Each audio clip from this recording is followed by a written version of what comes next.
Amy, let me tell you about a magical place that is so exactly designed to be enclosed space, year-round fun for the whole family that I bet you already know what I'm going to say before I even say the name. Let's say it together on 3. 1, 2, 3. Great Wolf Lodge. You got it, Amy. My kids loved Great Wolf Lodge when we went. You probably already know that it has a huge indoor water park with a wave pool, lazy river, a bunch of massive water slides. But then your pack can hit the other attractions because wait, there's more. Great Wolf Lodge has adventure-packed attractions like Magi Quest, a live-action game kids can play throughout the lodge, plus the Northern Lights Arcade. Spent some quality time there, so your kid who loves the lazy river and your kid who loves fantasy games will both have a great time. Great Wolf Lodge also offers great dining options and complimentary daily events like nightly dance parties, all under one roof. Unpack the car once and you're settled in to have fun. And with 22 lodges across the country, you're always a short drive away from adventure. We've both had such great times at Great Wolf Lodge, so bring your pack together at a lodge near you. Learn more at greatwolf.com and strengthen the pack. Turns out to be like cracked nipples and lots of money spent. What fresh hell? Laughing in the face of motherhood. Somebody picking up the pacifier from the ground? With Margaret Abels and Amy Wilson. Yeah, you could have good days and bad days on the same day. A podcast that solves today's parenting dilemmas so you don't have to. Somebody else is more important.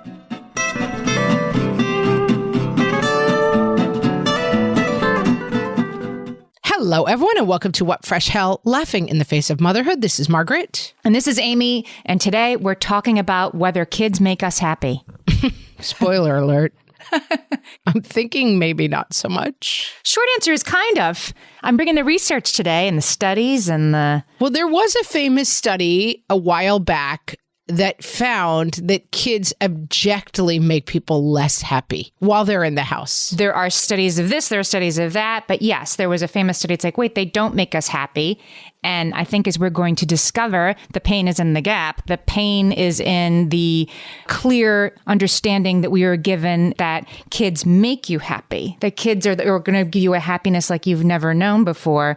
And then when it's more complicated than that, you feel horrible about that, thinking that you're the only person. You're not the only person, feeling complicated about how your life changes. As I've said before, you think it's going to be Jesus delivering you baby happiness down the happiness rainbow. And it turns out to be like cracked nipples and lots of money spent and a lot of crying on both people's parts. It's the angel. I'm listening to Angela's Ashes right now in Audible, which I thoroughly recommend. Frank McCourt, telling his own stories of like, and if you need a little perspective and like, you think you have it bad, you're not Angela with like 6 kids and they're all dying of consumption. But he thinks that the angel comes in the night and leaves a baby on the 7th step. And that's, I think sometimes our idea of how it's going to be and how our lives are going to change and we're going to unlock level, 8 happiness is not, much more well thought out than that. But we are told that. Also, I will point out while we're on the depressing, early death of children subject, Amy, that I just saw someone posting, kind of weird historical changes in facts last night on Twitter. And one of them was that the mortality rate for kids under 5 in 1800 was 46%. And today it is 0.7%. Like the whole idea of like you would have 10 children because 5 of them had a pretty low chance of surviving statistically, that the idea of parenting has changed so much because of that. I think that like it used to be like, we have a farm, we need 12 kids to work the farm, and that kids were kind of like a gamble in a way. And I think our generation was raised to see children in a very different way, that like children are this fulfillment of your life's destiny who come into your life and make everything perfect. I do think that's a newer idea. Well, I guess maybe it is. I mean, it's a sort of hallmarkification and everything that you have kids because you want to and not because you have to, so that your fields will get plowed is what you're saying. Correct. And certainly I'm not saying that people in the 1800s didn't absolutely mourn the death of children, but that it just...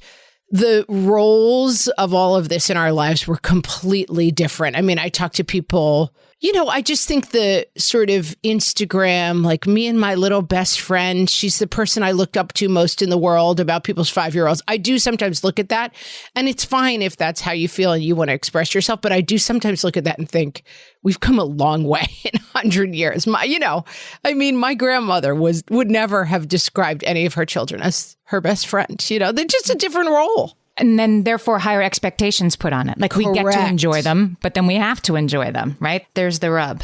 That's right. We are so attached to kids because we have the luxury of being so attached because we have an expectation that they will be with us until we die. And that has really changed the game in terms of what our relationship with them is. So I got the idea for this episode because there was an article in The Atlantic, Paul Bloom. He has a new book out called The Sweet Spot. And he wrote, it's an excerpt from his book that's in The Atlantic, and it's called What Becoming a Parent Really Does to Your Happiness. And he sort of frames the question. Can I read you how he frames it? Because I think this is useful. Please do. He says, as you said before, some of the most prominent scholars in the field have argued that if you want to be happy, it's better to be childless.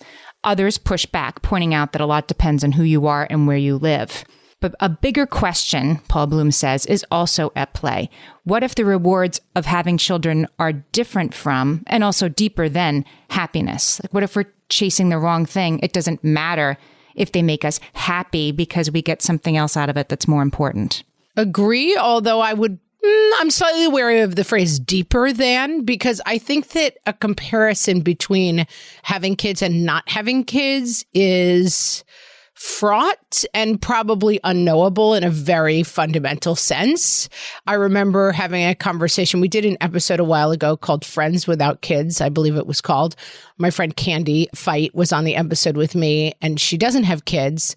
And we were talking about how there's this argument that having kids is kind of touching the full human experience. Right. And we were joking that that's why when she's enjoying brunch, I like to call her and scream, you're not having the full human experience. You're not sitting at a table with 8 crying kids. You're just enjoying mimosas with your wife and having a great day. And I think that, that the comparison between, not having kids and having kids is knowable, I guess. No, I don't think it's a comparison between having kids and not having kids. It's a comparison between what are we chasing when we have kids? Yes. Like, why do we have this deep pull to have kids?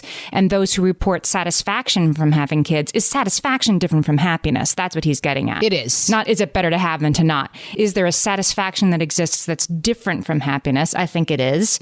And so what is it? And, most importantly, why don't kids always make us happy, and what gets in the way of that, and sort of exploring that is worthwhile because it's something we don't talk about. Yeah. And I think this is like the classic late night college dorm kind of conversation. Like, is the point of life to be happy, or is the point of life something other than happiness? Is it to be, to find depth of experience, to find service to others? Those things they may be in direct contrast to happiness sometimes. You've heard the saying, you're only as happy as your unhappiest child, right? I have. It haunts me. That's right up there with enjoy every moment as, the thing you've heard 100 times. So it's funny that both of those things exist, because that's certainly true, that kids are sort of our greatest source of stress. There's a book called All Joy and No Fun. Oh, I love that book. I would love to get her on the podcast. It's such a good book. Jennifer Senior. She's actually, she's an author who writes about all sorts of different things, not just parenting. So she's written, books on completely other topics since then. But this book, she cites research that... What's her name, the author? Jennifer Senior. Jennifer Senior. Yeah, we should shout her out because that book is fantastic. It's fantastic. Anyway, she has research in a book which shows that children provoke a couple's most frequent arguments, more than about money, work, in-laws, you're annoying, you're not committed, intimacy, whatever. Kids are the number one thing that couples fight about. As the kids like to say, Amy, that tracks. Right. Yeah, every once in a while, my husband and I will turn to each other during moments such as this and think, isn't it funny that people have kids to try to save their marriage? Like, can you imagine? Like, yes. What a poor choice that must be. Yes. And what a disservice we do as a society to be like, I know what will fix this. A tiny bundle of joy left in the 7th step. No.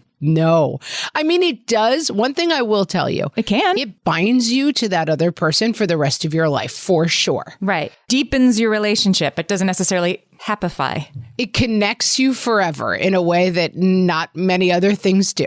Yeah. So Jean Twenge, she's somebody whose research I really like. She usually looks at like teenagers and phones and social media. And that's her sort of bailiwick now. But she did a study on this like 20 years ago and found that parents reported lower marital satisfaction than non-parents. Correct. But also, the more kids you had, the more great that discrepancy became, that actually parents of 3 children were less happy than parents of 2 children. Hashtag I believe. Yeah. Like, I don't want to engage with the truth of that statement because it's true. You're only as happy as your unhappiest kid. And when you've got 3 kids, there's always somebody who's, not living their best life for reasons you can and can't control. My brother once said to me, my brother, a parent of 4 children, asked me how it was going with my first baby. And I said, there are good days and bad days. And he said, you should have more kids because then you can have good days and bad days on the same day. Wow. And it rings in my head to this very day. Like, that's profound. Yeah, you could have good days and bad days on the same day. And this is the thing. I do think that one gift I have as a parent, I'm wary because, my sister always says when you say something about yourself, inevitably the opposite is true. But I believe this is true about myself. I think, is the correct word sanguine? Yes. I have a certain realism that I inherited from my mom. When I called my mother to tell her I was pregnant with my 3rd, she made this sound. Ugh. Like, she was like, that's not going to be great. I was pregnant with my 3rd child in 4 years. But I would say that's not sanguine. That reaction is not sanguine. Well, sanguine means what? That you're like... It means like, it'll be fine. Like, okay, that's good. Yeah. Happy-go-lucky. But it leads to a certain sanguineness. Now I'm really butchering the word. A sanguinity? Sanguinous. Because I feel like my mother did not imbue me at all with a sense of like, Jesus brings the angel baby down the rainbow to make you happy. My mom was very like, she had a big career. She had kids in her 30s. And she was kind of like, yeah, those kids are kind of a pain. And then they got older and my mom and I had a great relationship and she was an awesome parent. But she was very, what's the word I'm looking for, Amy? Like, she was clear-eyed. She was clear-eyed, very clear-eyed about it. And I feel like that was a gift to have, that I did not have an expectation. I mean, she really was like, I was 37 when I started having kids. I was pregnant again at 40 with my 3rd. I wanted to have a couple of kids. I thought I wanted to maybe have 4, but I kind of ran out of time.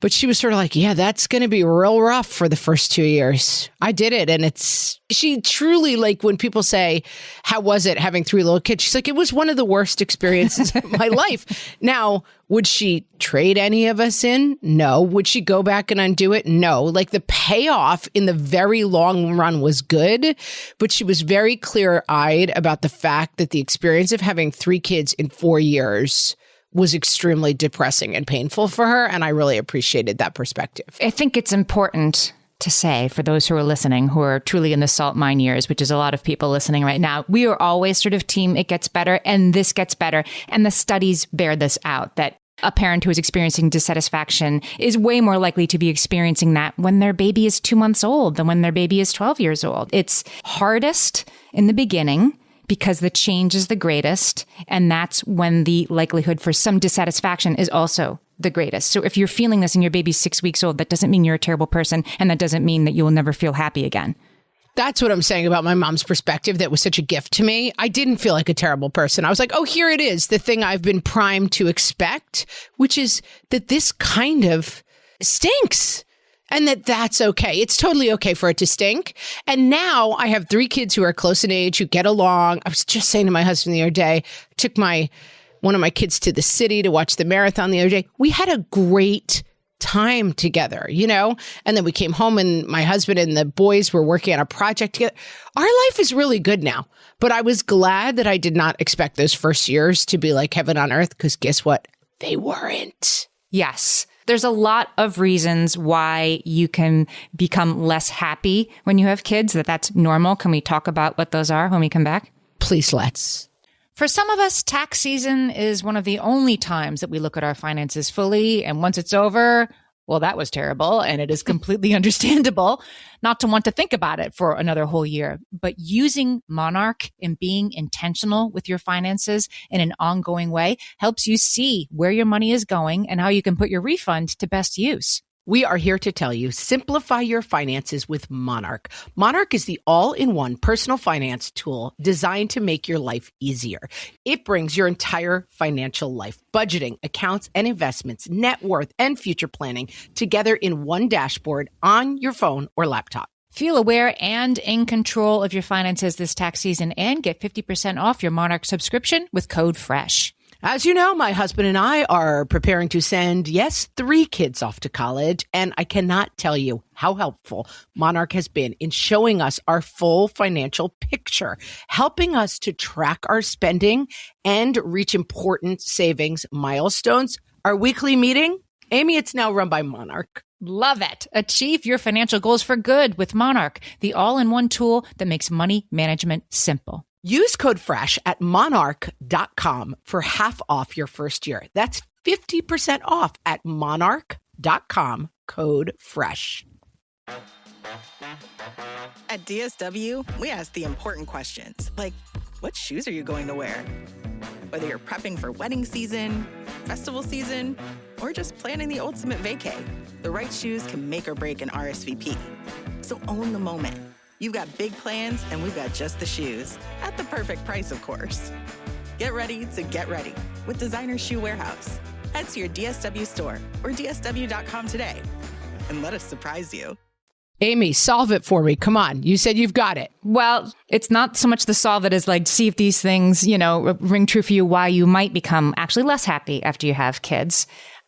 They're going to ring true, but go ahead anyway. In the 1950s, there is a study by Dr. E. Lemasters that really shaped everything that came afterwards, where he posited that an arrival of a new family member in a system forces reorganization of that system and creates a crisis for which the old patterns are inadequate. I would say less so with every child. Agree or disagree? Yeah, I would. I think 0 to 1 is the most crazy, like, what? Right. It's the most seismic shift. People have pushed back on me, but when people talk about going from 2 kids to 3 kids, I feel like it was practically unnoticeable in our household. But going from 0 to 1 was the most painful transition of my life. Yes, because your freedom is very suddenly restricted in a way that it's like, it's 7% more restricted when you have 2 little kids at home instead of 1. But having that newborn, it just immediately changes your life in huge ways, and it forces change. And maybe it was better the way it was in some ways. Yeah. And I mean, I've talked about this before. I was older. I had a pretty good life. I was living in Hollywood. I was working as a writer. I had a lot of disposable income. I spent my nights like at bars, meeting cute boys and eating delicious meals and hanging out with hilarious comics and like laughing. I was walking through the city the other day, and they now have, because of COVID, these like outdoor, what do you call them? They're like little huts kind of outdoor, all the bars. So you can eat outdoors. They're like little outdoor structures. Yes, I'm aware. Yes. Okay. Shanty is some of them are shanties and some of them are actually quite pretty. Yeah. But basically, it means that a lot of people are socializing on the sidewalk versus, being inside of a bar. And it was a beautiful warm night.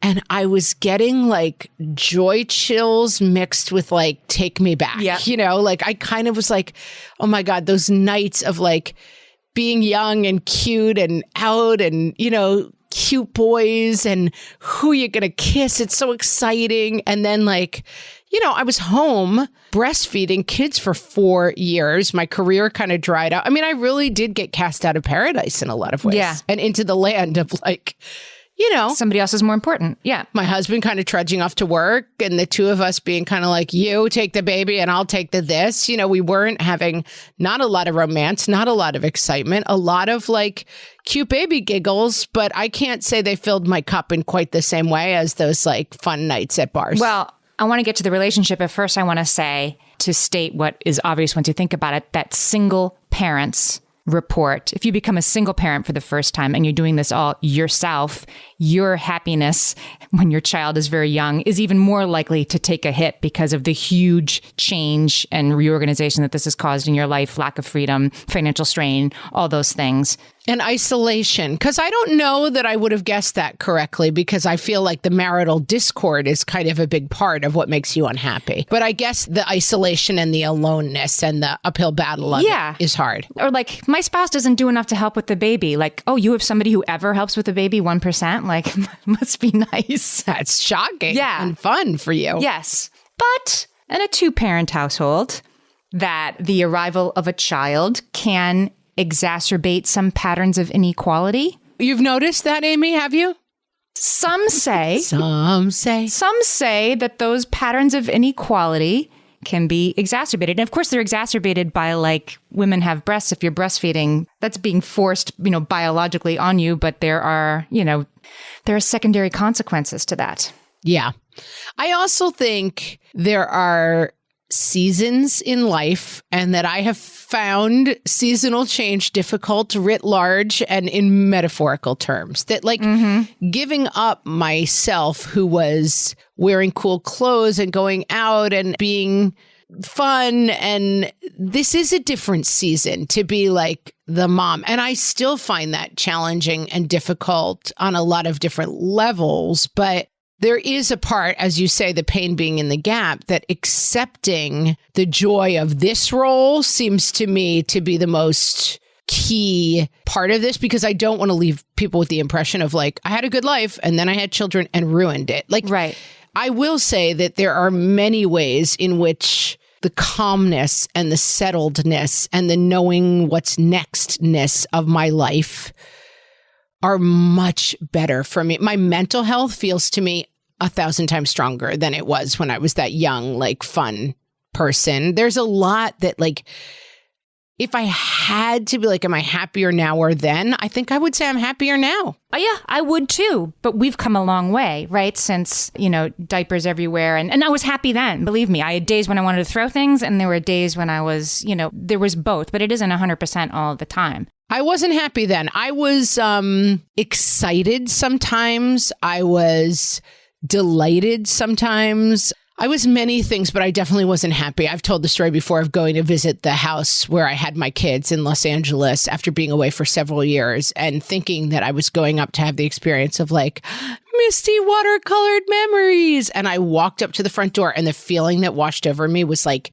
terror, like Shawshank level. Like, I cannot believe. I mean, it was this 800 square foot house, and just, I did not have the feeling looking back on it of like, oh, the good old days. I was like, wow, those were bad old days, and I'm really glad they're done.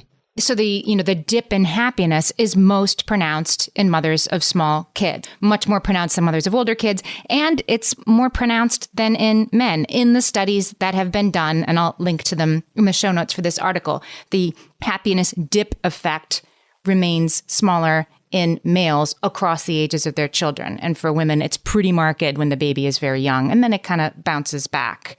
But there were two things, to go back to something you said before, there were two things that seem to help the happiness of women with very young children. Okay, you should have told me then, but let's hit me now. Well, they were both around expectations. You said something about like you were prepared because you had proper expectations. There was a study in 2016, California State University.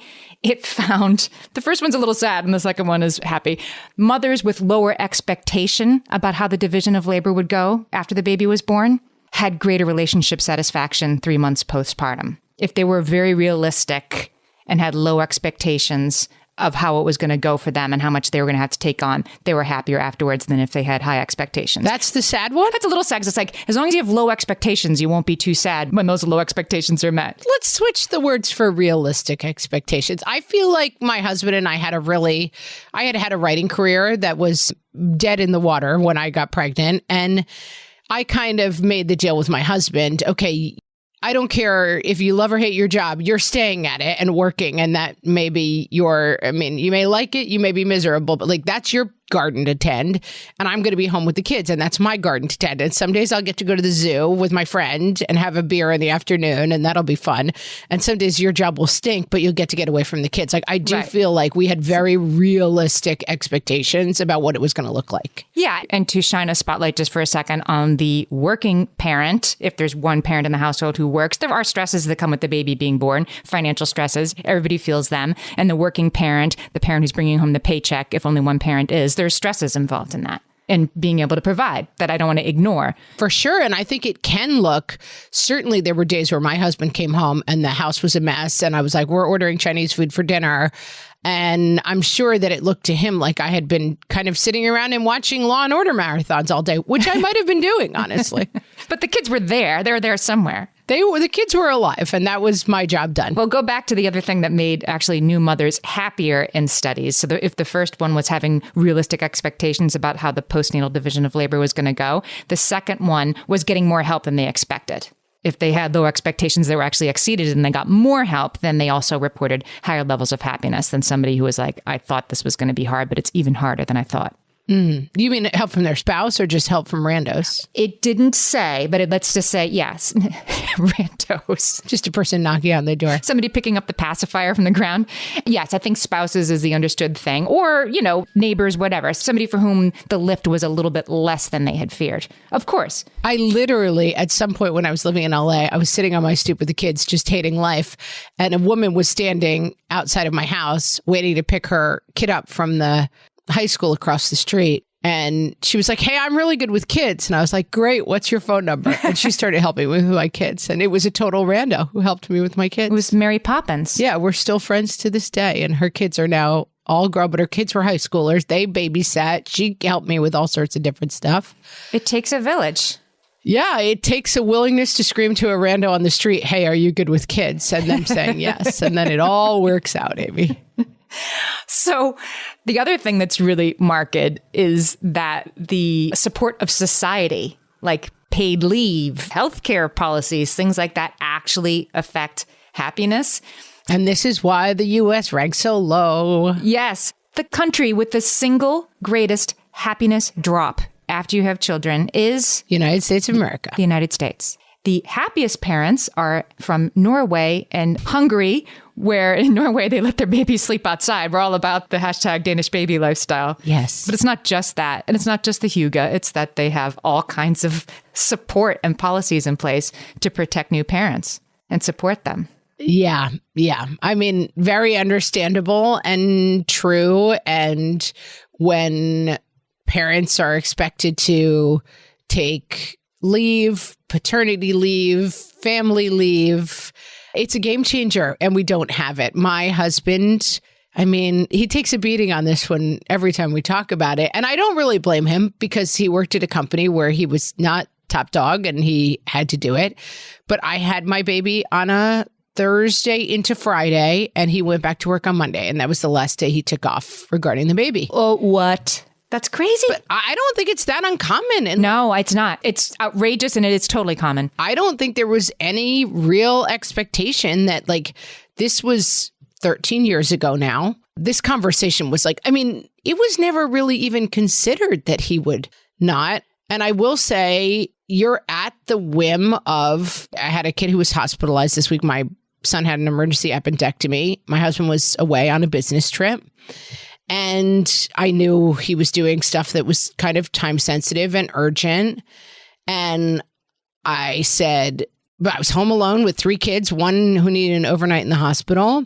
And I was sort of like, do you think you can come back? And he said, well, of course I'm coming back. And I guess his boss was very much like, okay, you have to go back. But yeah. I didn't really even take it for granted that he would be able to come home with our kid in the hospital. It was an appendectomy. It wasn't like, something that was life-threatening. But I do think that, like, I have an expectation that my spouse, because of the work he does and his role at that work and the fact that he's, a certain space in that hierarchy, I have an expectation that he's not available. Yeah. And I think that's pretty normal for people, I do too. I want to give a shout out. There's a website called learningmotherhood.co. If you're returning to work, parental leave, navigating sort of what's available to you, sort of officially what's available to you from our society, but also, support groups and things that you might not know about that are available to make all of this easier. I want to give a shout out to that website because it has tons of great resources because we do deserve better.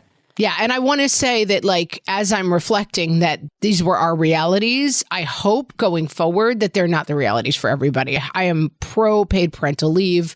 I think people should have more flexible work schedules. And I really think post-pandemic, we've learned some lessons about how we can work more flexibly and not just like punching the clock 40 to 60 hours a week. And I hope that that is part of our future. And parental leave for dads too, not just moms. Let's move beyond, right? That's what I mean. Yeah. Parental leave. For all parents. For sure. I have some other ideas about how it can get better. Let's hit it when we get back, Amy. My favorite skincare products actually feel more like self-care, like they're so nice to put on and they smell so good that I'm actually happy when I get to that part of my day. And I swear that is how I feel about Osea's anti-aging body balm. Amy, you are usually the lotions and potions queen on this podcast, but I have to say, hard agree. Osea's anti-aging body balm is a liquid silk body balm that combines the lasting hydration of a lotion with the firming power of a serum, leaving skin smoother and firmer. This body balm is clinically tested and designed to deliver visible results you can see and feel. So we've gotten to use this product for a couple of months now, and I swear I have really noticed firmer and smoother skin, like on the back of my hands. It's like getting a mini spa treatment from head to toe. Get a spring-worthy glow with clean, clinically tested skincare from Osea. And right now, we have a special discount just for our listeners. Get 10% off your first order site-wide with code FRESH at OseaMalibu.com. That's 10% off your first order with code FRESH at OseaMalibu.com. All my kids learned to swim when they were little. It was super important to me that they be confident and safe in the water. There was only one problem with that: taking them to swim lessons. I mean, the pools were freezing. There were always cranky adults doing laps right there. And it was definitely not, for any of us, what you would call fun. Amy, heard. But now there's Goldfish Swim School. Goldfish takes a really thoughtful approach to swim lessons, combining research-based teaching with a warm, kid-friendly environment that actually helps kids thrive in the water. Every detail at Goldfish is thoughtfully designed to create a golden experience, from shiver-free, warm indoor pools to comfy waiting areas for parents to professionally trained lifeguards on deck. Goldfish uses an approach called the science of swim play, which combines guided play with proven teaching techniques to help kids learn to swim, build water safety skills, and gain confidence, all at their own pace. Lessons are designed to meet kids exactly where they're at. If you've been thinking about swim lessons or just wondering where to start, this is a great opportunity. Right now, Goldfish Swim School is offering a waived membership plus your child's first lesson free at participating locations. Just visit goldfishswimschool.com/free to find a location near you and enroll using promo code FREE. That's goldfishswimschool.com/free, promo code FREE. And now, reasons kids absolutely do make us happy. From the What Fresh Hell podcast. You now have a permanent alibi for events you'd rather not attend. Your cousin's destination wedding in Guam? Yeah, you're not going to that. Hitting up an amusement park and riding 100 rides while stuffing yourself with churros without kids? A bad choice. With kids? A Saturday of solid parenting. Listen, when those kids are really fast asleep, you have to admit they're incredibly cute. 2 words, people. Tax write-offs. If you are short on facts about dinosaurs, baseball statistics, or say the names and backstories of every single Harry Potter character, kids will fix that. You'll get to try out fun and exciting new jobs you may never have considered, like math tutor who doesn't really understand math, incompetent maid, and angry and reluctant Uber driver. On the one hand, sleepless nights, marital discord, and spending more money than you have. But on the other hand, unconditional love and small people who make you laugh harder than you ever thought possible. Oh, and the simple satisfaction of sustaining the human species. All yours, baby. This has been Reasons Kids Absolutely Do Make Us Happy. From the What Fresh Hell podcast. So before, when you were saying that you are, sort of sanguine or at least clear-eyed, you have your reality match your expectations, and that was of a great help to you. Yes. But it's also kind of who you are and who your mother was. Correct. So this is, all of us have a happiness set point. And I am obsessed with this topic and this research, and I love it. You talked about this study, so we'll talk about this now. So we all have a happiness set point, and the, theories and studies behind it show that kind of to a great extent, no matter what happens to you, you are a glass half full or glass half empty kind of person, and you're going to return to that baseline almost regardless of what happens to you. So there is correct. So I'll give you an example, which is like your happiness set point. They're not as specific as this, but let's say happiness is a scale of 1 to 10. And you're like, your normal set point is a 7. This is not how they describe it, but it helps me think about it. If you get in a horrible accident and you end up paralyzed, your happiness set point will go down to a 2 for a certain amount of time as you deal with the injuries, as you deal with setting up your new life. And then you will return to a 7 at some point. Similarly, if you win $100 million in the lottery, your happiness set point will briefly spike up to a 10, but then you'll return to a 7.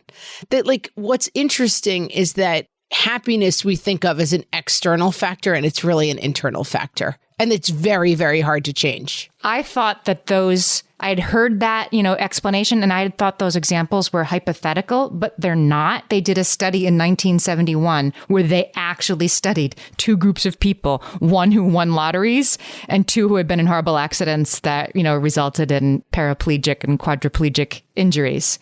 And those very extreme sounding examples are in fact the case, at least in this study, that people kind of, they kind of went back up. The cranky lottery winner was still cranky 5 years later. And there's 2 examples of things. One that raises your happiness long term, which I just engaged in. And let me tell you, I'm feeling it. Making happy plans far in advance. Yes. Our family just booked a trip to Disney World where we've never been. We're going once in our lifetime. We were supposed to go before the pandemic. And we've been kind of like, we should do it. Anyway, we just put it on the calendar, booked it, and bought the tickets. And I already feel that my overall happiness set point is higher.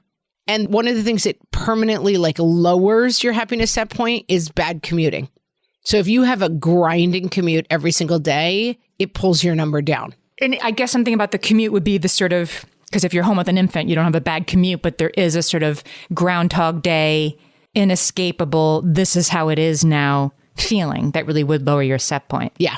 But it's temporary. This can kind of make it sound like, well, there's no point in trying to be happier because you just are who you are. And that's not necessarily true because, of course, so this was done in 1971, this study of the lottery winners and the people who were hit by cars and how they all, they are who they are. They're either happy or they're not. So since then, this theory has been sort of complicated. And there's a study that shows that you have a bunch of different factors that affect your happiness. And sometimes they can move in different directions. Like you can win the lottery and at the same time be going through a divorce, right? And those are affecting you. Or you can win the lottery and it can mess up your whole relationship with your family. I think the things that you think are going to make you happy aren't. And I'm glad you're saying this because always when I read these books, hear these studies that are like the 9 ways your Neanderthal self defines you. It's like someone just made this up. None of this is actually true. I mean, your happiness set point is not your destiny and it can be changed. I mean, I find these things fascinating to think about, but I don't like to overlean into them because I actually don't believe in them as a principle. Well, it occurs to me that this would sort of undercut, if there is a happiness set point and it doesn't matter, then why are we worried about whether kids make us happy? Because eventually you'll come back to your set point. Because one of the things that lowers your happiness set point is having children. But not permanently, according to this theory, which would be but eventually you'll get back to where you were. And I guess to some extent, I do kind of believe that, actually. That's true. And I think that that's what we're trying to lay in people's paths is that the idea that children are the secret door to happiness is bonkers and completely insane. And if you believe that, and listen, I'm a person who, I've said this before, was fairly ambivalent about having children. There are people who I was ambivalent about getting married. I was ambivalent about having children. I was not the person who was like, I've had a book with pictures of my wedding dress since I was a kid. I was sort of like, take it or leave it, the whole thing. Similarly with children, I didn't have my kids' names picked out. I mean, I was always sort of like, we'll see what happens. So maybe for me, I had a different point of origin on like, I'm going to have kids and it's going to be amazing. The expectations are the problem. Yeah, my expectations were pretty low. Yeah. So too late, because almost everybody listening is a parent, so you already had your expectations, right? Yeah, sorry, guys. But it's the gap. Jean Twenge says that parents might believe that it's their fault when the transition to parenthood is difficult, rather than seeing it as something that everybody experiences.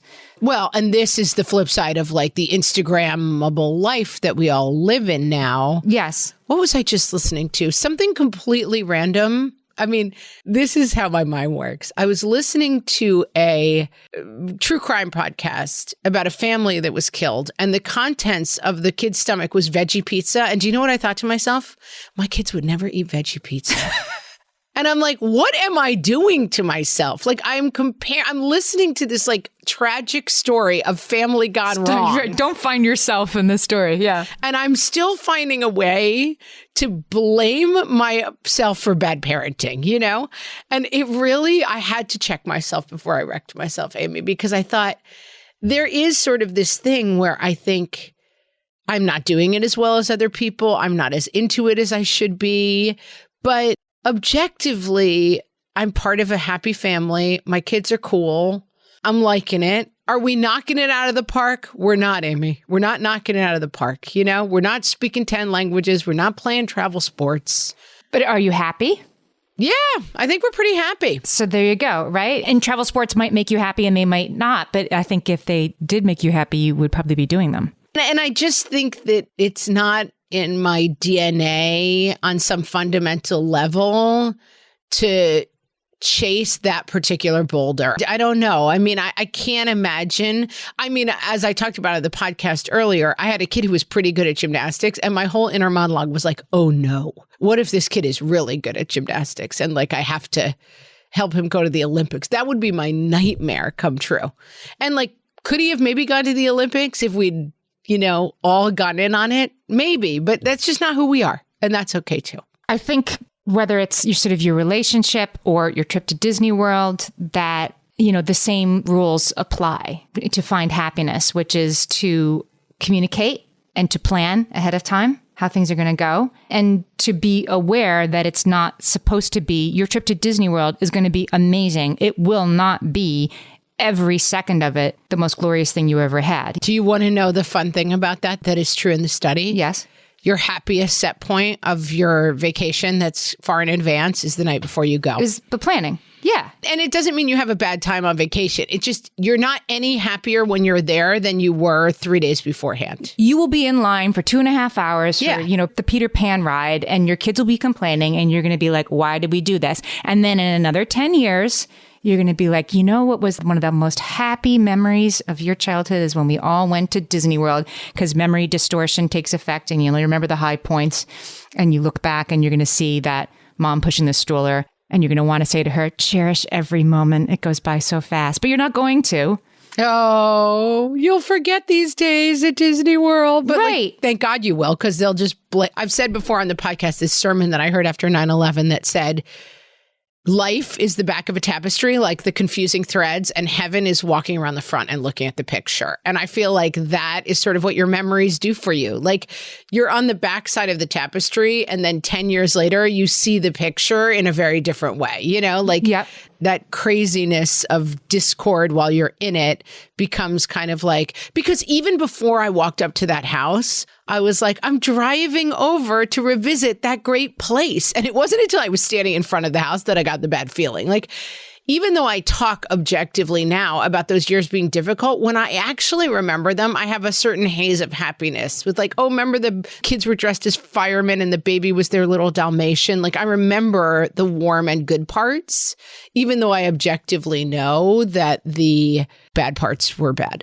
Yeah, you were behind the tapestry then, and now you're looking at the front of it. And I think that's why we have kids. We have kids because we want the tapestry to look like something, to go back and be like, look what we did. Yeah. And I was recently speaking to a friend of mine who doesn't have kids, and they were saying, I think they were very kind of like on the fence about it. And kind of, yes, am I robbing myself of the full human experience? And we were kind of having the conversation of like, what is it like over there on your side of the door? You know, is there happiness over there that I'm missing out on my side of the door?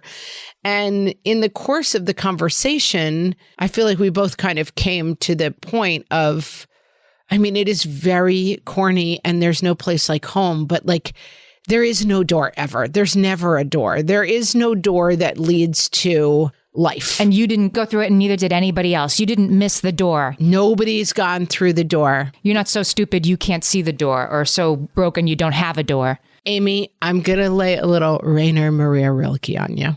Okay. My favorite poem in the world, and we can link to it in the show notes, is called Go to the Limits of Your Longing. I have it hanging on my wall at home. And it is a beautiful poem. And the last line of it is, nearby is the country they call life. You will know it by its seriousness. And that's the key to it. Like, if you are engaged in a serious pursuit, you are in the country they call life. And that doesn't necessarily involve having kids, but that is what I believe to be true. And it doesn't necessarily involve being happy. Certainly not every moment. It doesn't. That's not why we were having them in the first place. No. So I guess, yeah. No. The call is to go to the limits of your longing. The call is not to have kids or not to have kids. Love it. Solved it. Yeah. I'm going to put a link to this poem. It's a game changer for me. I have it hanging in my kitchen. I love that. All right. I got something out of this conversation for sure. I dare say we solved it. You're right. Kids are not the key to happiness, but listen, have them if you want. We did. It's going fine. I guess. That's a solve. Friends, if you also want to go to the limits of your longing, you should rate and review our podcast. I'm not exactly sure how those things connect, but I know it's the right thing to do. Yeah, if you're enjoying listening, leave us a rating and review. It helps us find new listeners. And by the way, Toddler Purgatory, also, if you've been listening to their show and enjoying it, give them a rating and a review because it really helps a new show grow. Yeah, they're a new show, so super important for them. We're an old show, also super important for us. Yes. Ratings and reviews. Yes, it would make us happy. And with that, guys, thanks so much for listening. We'll talk to you next time. So long.